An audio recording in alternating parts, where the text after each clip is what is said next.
নমস্কার, কুণাল ঘোষ। মেসিকে কেন্দ্র করে যুব ভারতীতে যা ঘটেছে আমরা তীব্র নিন্দা করেছি। স্বয়ং মুখ্যমন্ত্রী দুঃখ প্রকাশ করেছেন। তদন্ত, একদিকে অবসরপ্রাপ্ত বিচারপতি অসীম রায়ের নেতৃত্বে, অন্যদিকে পুলিশ তদন্ত চলছে।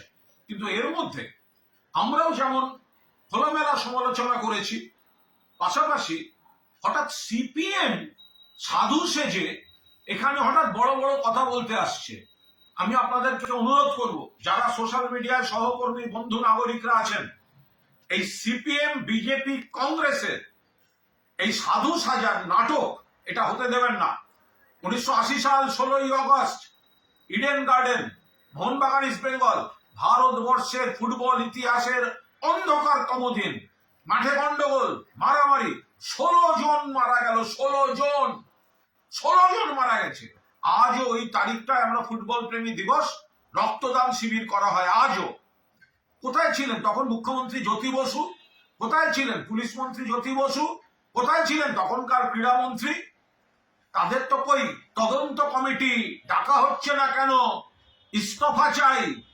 সিপিএম কোচি কমরেড, ফেসবুক যাদের জন্মদাতা, যারা নিজেরা হারে, নিজেদের পাড়ায়, নিজেদের বুথে, নিজেদের পার্টির প্রার্থীকে জেতাতে পারে না, থার্ড হয়, ফোর্থ হয়, নোটার থেকে কম হয়, তারা আসছে সাধু সাজতে। মনে করিয়ে দিন 1980 সাল 16ই আগস্ট কেন জ্যোতি বসু তখন ইস্তফা দেননি? কেন পুলিশ মন্ত্রী দেননি? কেন ক্রীড়ামন্ত্রী দেননি? কোন তদন্তে তাদের ডাকা হয়েছিল? মনে করিয়ে দিন 1996 ইডেন ক্রিকেট বিশ্বকাপ সেমিফাইনাল, ভারত শ্রীলঙ্কা, গ্যালারি উন্মত্ত, চূড়ান্ত বিশৃঙ্খলা, সব বন্ধ হয়ে গেল। কলকাতার মুখ পুড়লো, ভারতের মুখ পুড়লো। কোথায় ছিলেন জ্যোতি বসু মুখ্যমন্ত্রী? কোথায় ছিলেন ক্রীড়ামন্ত্রী সুভাষ চক্রবর্তী? কোথায় ছিলেন পুলিশ মন্ত্রী বুদ্ধদেব ভট্টাচার্য? আজকে সিপিএম এর বড় বড় কথা। এই যুব ভারতী ক্রীড়াঙ্গন, তার জমি হায়াত রেজেন্সিকে বেচেছে এরা। সেই জমি কেলেঙ্কারির বিরুদ্ধে তৃণমূল কংগ্রেস দিনের পর দিন আন্দোলন করেছে, লাঠি চালিয়ে পুলিশ দিয়ে থামিয়েছিল। ফেসবুক তখন ছিল না বলে আজ কোচি কমরেডরা বড় বড় কথা বলছেন। এই যুব ভারতী ক্রীড়াঙ্গন সিপিএম আশ্রিত দুষ্কৃতী, গুন্ডা, বদমাইশ গুলোকে, প্লেয়াররা যেখানে থাকে সেই সমস্ত ঘরগুলোতে তাদের আঁকড়া ছিল। বুদ্ধবাবু সুভাষবাবুর গন্ডগোলে বুদ্ধবাবু পুলিশ দিয়ে সুভাষবাবুকে এক্সপোজ করতে ওইখান থেকে ধরা হলো, সব কাগজে বেরোলো। তখন ফেসবুক ছিল না বলে এইসব ঘটনা কি ঘটেনি? সুভাষ চক্রবর্তীর পেটোয়া লোকেরা সমস্ত জমি দখল করে বসেছিল এনজিওর নাম করে। 2011 সালে মমতা বন্দ্যোপাধ্যায় এসে সেটা দখল মুক্ত করেছেন।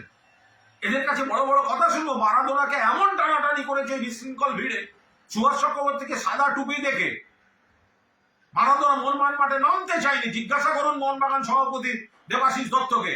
সুভাষ চক্রবর্তীকে সেই হাতে পায়ে ধরে মারাদোনার সামনে থেকে সরিয়ে অন্যদিকে সরিয়ে রাখা হয়েছিল।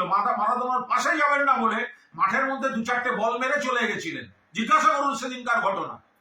ফেসবুক, শুধুমাত্র এক্স, সোশ্যাল মিডিয়ায় বড় বড় কথা সিপিএম এর। ফলে এইগুলো তখনকার ঘটনা, এই ফেসবুক যুগের আগের ঘটনা। মনে করিয়ে দিন, তখন এত চ্যানেল ছিল না, এত ক্যামেরা ছিল না, এত স্টিল ফটোগ্রাফার ছিল না, হাতের ফোনে ক্যামেরা ছিল না। মারাদোনাকে ঘিরে যে ভিড়, তখন মনে রাখবেন ওই গায়ে ঝাঁপিয়ে পড়ে সেলফি তোলা সেই সব রীতি ছিল না, তাতেই নাজেহাল করে দিয়েছিল। আর আজকে সিপিএম এসছে বড় বড় কথা বলতে।